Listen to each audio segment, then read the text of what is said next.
The role of your articular cartilage in your body. Well, that changes over time, because when you're young, a baby, your whole skeletal system was initially cartilage. And over time, with growth, that cartilage, through the process of what we call ossification, the cartilage converts into bone. For example, in the long bone, you have a primary site of ossification, which is in the base of the shaft, and then you have two secondary sites, which is at the proximal and the distal end of a long bone.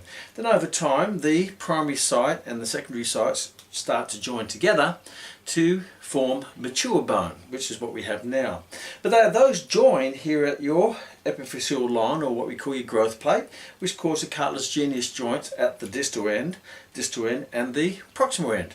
But what's left on the distal ends and the proximal end of bone, particularly bones that are make up a synovial joint where there's lots of movement, is you'll get this surface of cartilage, articular cartilage on the ends of bones. And the main function of that cartilage is, because cartilage is very smooth, is to create a nice smooth surface, so when the two bones move across each other, it reduces the friction.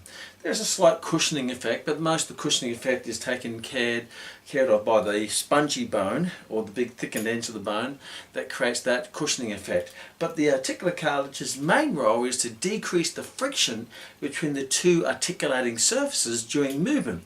So it slows down and reduces the wear and tear of your joints. So what's important is that you look after your articular cartilage, because if that articular cartilage starts to wear down or fragment by doing potentially dangerous exercises with lots of momentum, lots of shearing forces, lots of rotation with heavy loads, lots of crazy swinging of weights and doing high stressful things, then that's going to wear that cartilage down. And when the cartilage comes down, then you've got rough bone against rough bone that increases the effect of the wearing effect, like sandpaper on wood, and before you know it, you'll start to get things such as osteoarthritis, and if that inflames and becomes more chronic, it could lead to rheumatoid arthritis. So look after your articular cartilage by doing safe, effective, controlled exercises, not crazy stuff, because you'll wear out the joints, and that would be no cow poo.